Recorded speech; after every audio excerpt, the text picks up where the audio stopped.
galera, tá entrando no ar a nossa segunda e última edição deste domingão, como sempre com muitas informações para vocês. Então já chega, ó, deixando o dedo no like no começo do vídeo que me ajuda bastante. Quem for novo no canal, por favor, já se inscreva, ativa o sininho das notificações e, claro, sigam minha conta pessoal no Instagram, beleza? Parada é a seguinte, daqui a pouquinho tem Santos e Palmeiras pela final do Paulistão. No decorrer da semana agora temos jogos de Libertadores, final de semana o brasileiro começa, o Vasco estreia daqui a exatos 7 dias. E você que é bom de palpite, corre lá na PagBet. A PagBet é a mais democrática que tem no país, porque com apenas R$1 você já consegue apostar na PagBet. Além disso, nós temos cadastros simples e desburocratizado, atendimento 24 horas por dia e o nosso bordão na PagBet não à toa é acertou, tá pago, via a agilidade das nossas transferências que são feitas através de Pix. E além das apostas tradicionais, você tem o famoso jogo do Aviator, que é o jogo do aviãozinho, uma modalidade de apostas diferente para vocês poderem se divertir, beleza? PagBet, parceira do canal Futebolaço, o link tá aqui no primeiro comentário fixado. Dito isso, galera, vamos às informações. Tirei aqui, né, do nosso guarda-roupa essa camisa histórica, linda, espetacular, uma das camisas mais bonitas que o Vasco lançou recentemente, a camisa do centenário dos Camisas Negras, 1923 a 2023, com inclusive a Cruz de Cristo, que era a cruz que o Vasco usava de uns anos para cá, de um bom tempo já. O Vasco passou a utilizar a Cruz de Malta e essa camisa, inclusive, eu recebi do próprio Vasco ano passado. Foi a primeira vez que o Vasco me presenteou no centenário dos Camisas Negras, tá? Mas hoje é o dia do centenário da resposta histórica e eu gostaria de trazer mais algumas informações importantes para vocês no dia de hoje. Primeiro, gostaria de pegar duas entrevistas históricas aqui de duas enormes personalidades históricas do nosso país. Reinaldo, considerado o maior ídolo da história do Clube Atlético Mineiro, que teve a sua carreira abreviada por lesões. Inclusive, o que não teria sido o Reinaldo, né, se não fosse as lesões de joelho, um jogador espetacular. O Reinaldo foi um marco da luta contra o combate ao racismo entre a década de 70 e 80, e mesmo não sendo vascaíno, em entrevista recente, falou da importância do Vasco. Um ídolo do Atlético Mineiro, o Reinaldo, disse o seguinte: o Vasco da Gama é um clube do futebol brasileiro. Tomando essa atitude, dando o primeiro passo para combater o preconceito, se tornou maior ainda. É importante que a gente siga lutando contra esse racismo, esse preconceito. É um crime e uma ofensa. Essa luta contra o racismo já é centenária. Continua a luta contra o preconceito. Seguir o exemplo do Vasco, de José do Patrocínio. Imagina o Brasil sem negros em sua história. O Brasil sem Pelé, que é o nosso rei, exemplo de negritude. E o Pelé, né, o maior atleta de todos os tempos, o homem negro, é eternamente grato, porque segundo o Pelé, quem abre as portas do futebol e permite que a carreira dele tome a projeção que ele tomou, não é o Santos, e sim o Vasco da Gama. E vamos resgatar uma entrevista de 2007 que o Pelé deu à TV Lance, falando da importância do Vasco na sua carreira e do pioneirismo do Vasco no combate ao racismo. A minha carreira começou praticamente no Vasco. Os mais jovens não se lembram, mas teve um combinado Santos e Vasco aqui no Maracanã em 57. E jogamos com a camisa do Vasco. Fomos campeões. Independente se foi o primeiro para os negros ou não, foi o que abriu as portas para mim na seleção brasileira. Independente de parabenizar o Vasco por abrir as portas para os negros. É o time que me abriu as portas para o mundo. Esse foi o depoimento do Pelé à TV Lance em 2007. O Pelé, inclusive, para quem não sabe, é declaradamente torcedor do Clube de Regatas Vasco da Gama e que Papai do Céu o tenha em um bom lugar. E para finalizar, tem um órgão espetacular de grandes entrevistas, o The Players Tribune, e ele fez uma entrevista com o nosso zagueiro Léo. Inclusive ele vai citar o Pelé, e a entrevista do Léo, cara, é emocionante. Eu vou trazer para vocês aqui essa entrevista do Léo, espero que vocês prestem atenção e guardem com carinho, porque é de arrepiar qualquer um. Vamos aqui à entrevista do Léo. Às vezes me dá uma vontade danada de explicar para as pessoas como eu me sinto jogando no Vasco. Acontece geralmente depois de uma partida, quando eu chego em casa tarde da noite. Pego uma água na geladeira e sento na cozinha para deixar a adrenalina baixar. É tudo tão forte, ao mesmo tempo tão louco, que é necessário dividir isso com alguém. Caramba, eu preciso explicar tudo isso. Mas aí eu fico achando que a explicação que eu tenho para dar é particular demais e não vai interessar a mais gente. Então, acaba explicando para mim mesmo, para nunca esquecer. Jogar no Vasco é representar um clube que me representa. Entendeu? Representar um clube que me representa. No futebol, quase nada pode ser maior do que isso. Quase nada. Pois é, eu sabia que tu ia achar a história, mas espera aí, eu posso explicar melhor. Eu gostaria de verdade que você entendesse. No fundo, é importante para mais gente sim. O sentimento é meu, mas eu não estou sozinho nessa. Tem muita coisa envolvida. Seguinte, eu fui apresentado no Vasco numa quarta-feira, dia 4 de janeiro, eu estava presente nessa coletiva. Conheci os funcionários, a galera toda, falei com a imprensa, vesti a camisa e tudo mais. Pensei que tivesse conhecido o clube inteiro, mas ainda faltava um lugar especial, o Espaço Experiência em São Januário. É onde ficam os troféus, o mural do Barbosa, as faixas de campeão, as camisas e fotografias de antigamente, as chuteiras de 1 tonelada que o Roberto Dinamite usava. A glória do Vasco, muito bem contado.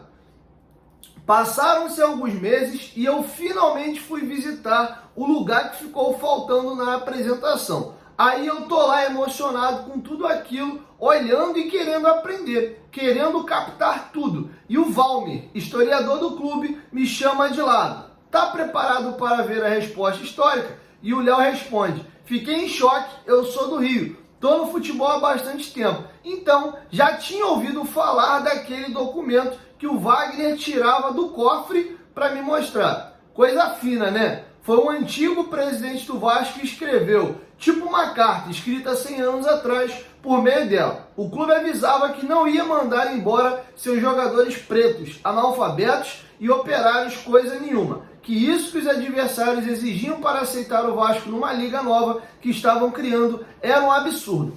Esse presidente, agora eu sei o nome dele, José Augusto Prestes, disse não, nem pensar, foi bem claro. Seria um ato pouco digno de nossa parte sacrificar ao desejo de filiar-se à meia alguns dos que lutavam para que tivesse, entre outras vitórias, a do Campeonato do Futebol da cidade do Rio de 1923. Li a carta todinha e voltei em 3 palavras que estavam escritas ali: digno, lutaram e vitórias. Irmão, tu percebeu que sem a resposta histórica do Vasco, talvez não existiria o Pelé, ou Leônidas, Garrincha, Romário, Ronaldo, Ronaldinho e Rivaldo? Vixe, é infinita a lista de pretos de origem humilde que fizeram a gente ser o que é.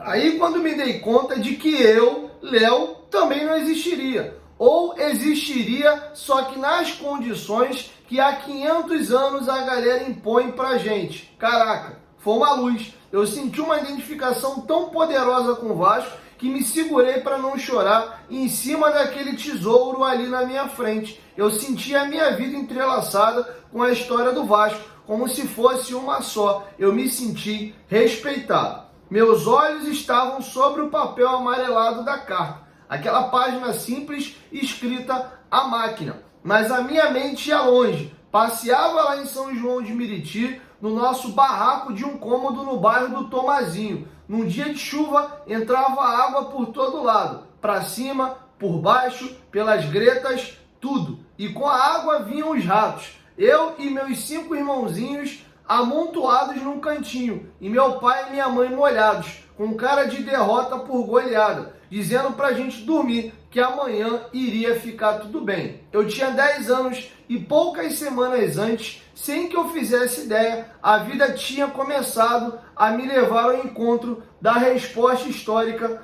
do Vasco da Gama. Nessa época eu jogava bola com a molecada num terrão perto de casa, o Campo do Barrinho. E para você ver que certas coisas não têm explicação, simplesmente acontece. Bem na hora em que eu estava conduzindo a bola, passa um carro na rua. O motorista olha para o campo, freia e volta. O cara desce, encosta no capô e fica assistindo a nossa pelada. Quando termina, ele vem direto em mim. Diz que ficou impressionado com a maneira que eu corria com a bola, com passadas largas e cabeça erguida. E que se eu quisesse, eu poderia me levar para algum clube. Pô, claro que eu queria. Era só ele ir em casa e falar com os meus pais. Esse cara do carro era o Alan, que está comigo até hoje, parceiraço. Ele contou que nas poucas vezes que passou por aquela rua, nunca tinha visto ninguém jogando no barrinho. Naquele dia, literalmente, foi a mão de Deus. Só que, inicialmente, as coisas se encaminharam para um momento muito sofrido para mim. Meu pai disse não para o Alan. Ele não deixaria o caçula de 10 anos ficar solto nesse mundo. Se já estava difícil para toda a família junto,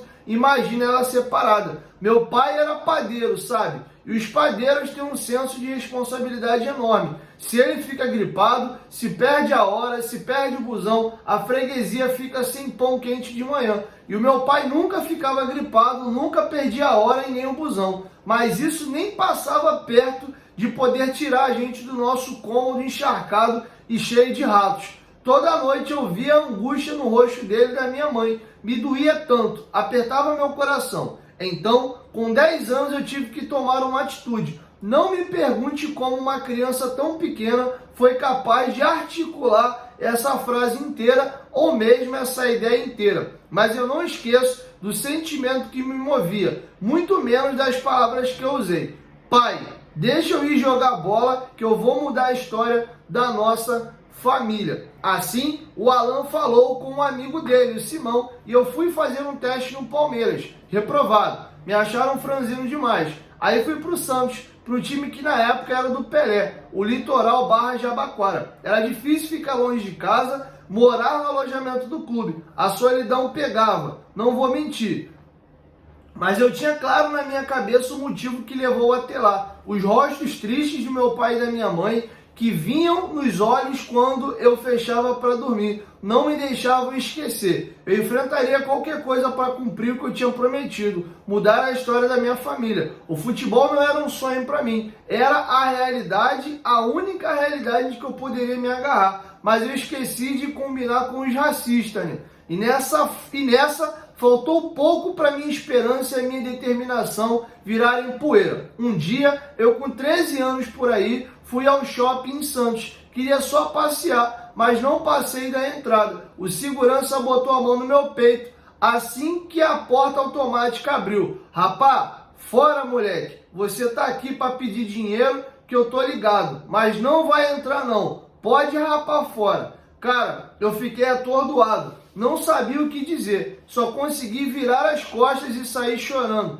Chorei o caminho inteiro na volta para o alojamento do clube. Eu sentia raiva, decepção e impotência. Eu me via na cara derrotada do meu pai em dia de chuva lá em Tomazinho. Mas acima de tudo, eu sentia vergonha. A maior vergonha da minha vida até hoje. Liguei para o meu irmão Renato e falei que não dava mais. Eu queria ir embora, quero desistir. Chega, quero voltar para casa. Na mesma hora, o Renato pegou um ônibus em São João de Meriti, foi para o Rio e do Rio viajou a noite toda para Santos. De manhã, nós voltamos no shopping e ele foi falar com segurança. Falou muitas coisas, ora calmo, ora ríspido, mas o que eu mais ouvi era a palavra respeito. A vergonha me acompanhou por muito tempo e eu sempre me esforcei para tentar esquecer essa história. Evitava falar nela por não ter que sofrer tudo de novo, mas essa nunca foi a melhor solução. Quando conheci a resposta histórica, eu senti a minha vida entrelaçada com a história do Vasco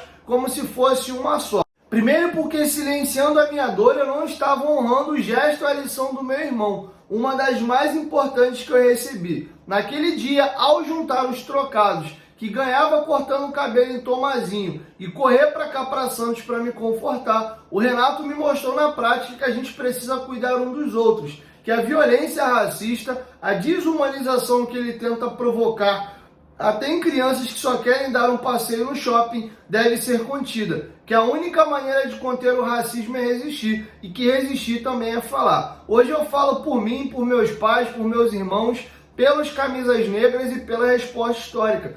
E não tem nisso nenhuma vontade minha de ser melhor por causa da minha pele, embora o povo preto contribua tanto para tornar o mundo mais bonito. Nelson Mandela, Michael Jordan, LeBron James, Kobe Bryant, Jesse Owens, Lewis Hamilton, Muhammad Ali, Serena Williams, Daiane dos Santos, Thaís Araújo, Camila Pitanga. Se deixar, eu fico até o fim do ano aqui citando gente preta que fez e faz coisas extraordinárias. Eu sinto um tremendo orgulho da minha cor, mas nem por isso eu desejo ser melhor que alguém.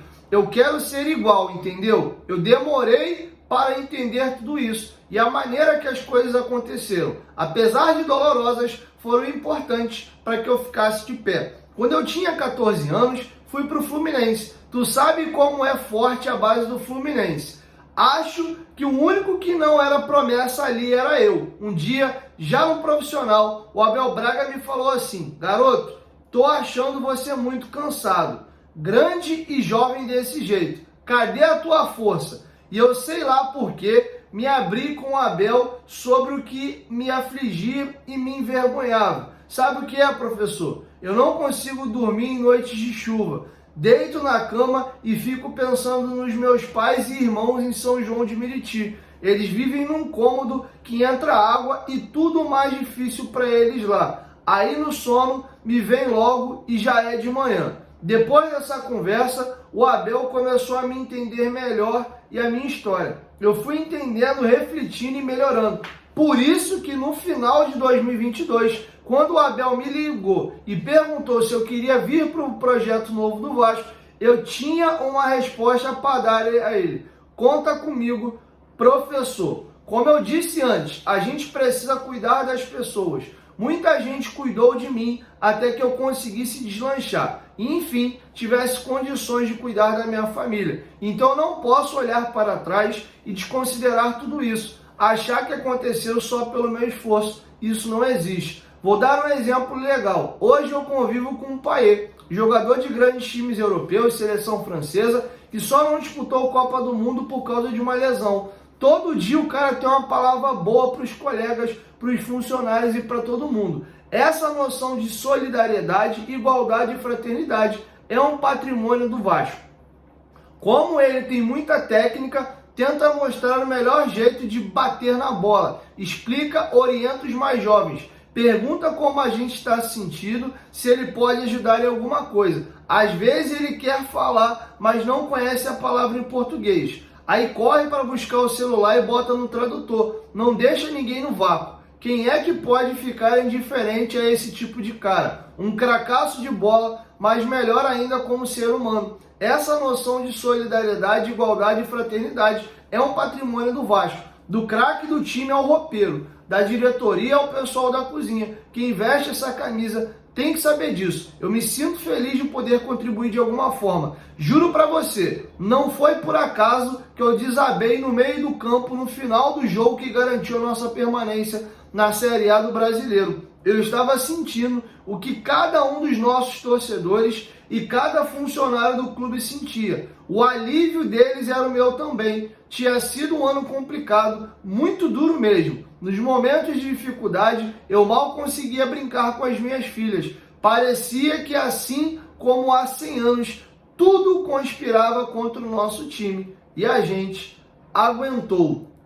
Aguentou porque é Vasco, porque um cuida do outro. Porque aqui é a casa da resistência, o altar da resposta histórica que nenhum outro clube tem para se orgulhar. Aqui tem camisas negras que guardo na memória. Glória, lutas, vitórias, essa é a minha história. A nossa história. Ainda sonho em conquistar títulos aqui e vou continuar me dedicando ao máximo para fazer o clube voltar a ser vitorioso em campo como sempre foi. Eu sei que nossa torcida merece mais e muito mais. Mas isso, a honra de ser e viver o Vasco, na alegria ou na dor, ninguém tira da gente. Nunca vão entender esse amor, tu me representa, Vascão. Cara, eu tô me segurando aqui nessa retinha final aqui, da belíssima entrevista que o Léo deu ao The Players Tribune, me deu uma vontadezinha de chorar, porque a gente vive um conflito muito grande, e eu super compreendo, eu já emiti esse tipo de mensagem, inclusive na página oficial do Vasco. Eu sou vascaíno não por causa da história do Vasco. Primeiro, o meu pai me apresentou o Vasco, essa paixão veio de pai para filho, e o Vasco, meu pai era vascaíno, pô, vamos torcer pro Vasco e tal. Nasci numa era de ouro do Vasco, nasci em 93, não vivenciei aqueles grandes títulos dos anos 90 porque eu era muito pequeno, mas na escola eu tirava onda. A gente, o Flamengo tava brigando ali cabeça a cabeça, e quem vinha ganhando os últimos títulos era o Vasco. Então, meu início de criança até o início da adolescência, eu fui um torcedor com muita moral. E aí, ao período que a minha adolescência foi passando e entrando na fase da vida adulta, o Vasco entrou numa derrocada absurda, e a gente entende o torcedor que fica puto, revoltado, a ONG da Gama, porra, acaba com o futebol e vira logo uma ONG de vez, tudo quanto é causa, o Vasco se manifesta e fala. A gente acaba emitindo muito esse tipo de opinião, e eu não condeno quem pensa assim,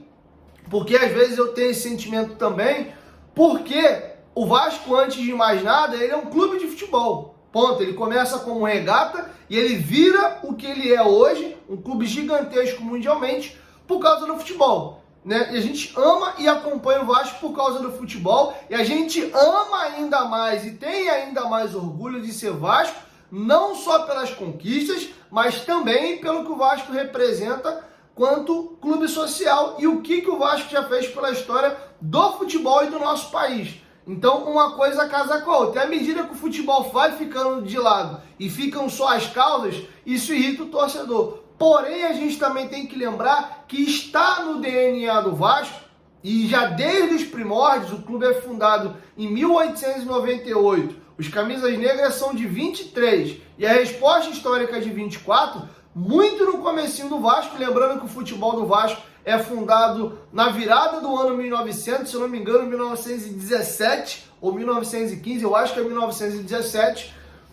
Então, o Vasco, pouco depois de ter de fato um time de futebol, já teve essa representatividade e esse tipo de posição. Então, muito antes do Vasco ser um gigante enfileirador de títulos, ele já era esse clube que se posicionava pelas pautas. É o único dos 4 grandes clubes do Rio de Janeiro que não é da zona sul da cidade, que não é da elite do estado do Rio de Janeiro. O Vasco é de um bairro pobre ali de São Cristóvão, inclusive rodeado ali de comunidades. Já o Botafogo, o Flamengo e o Fluminense são na área nobre do Rio de Janeiro, né? Inclusive clubes bem próximos ali um do outro, o Flamengo na Gávea, o Botafogo ali bem colado com as margens da Guanabara, ali em Botafogo, e colado você tem ali o bairro, né, do Flamengo, e bem do ladinho ali tem a sede das Laranjeiras do Fluminense, que é colado inclusive com o Palácio Guanabara, onde fica o governador do estado do Rio de Janeiro. E o Vasco vem rompendo todas as barreiras ali do subúrbio, um clube que se juntou com imigrantes portugueses, inclusive juntou ali com a Lusitânia para fundar o futebol do Vasco, negros, pobres, operários, imigrantes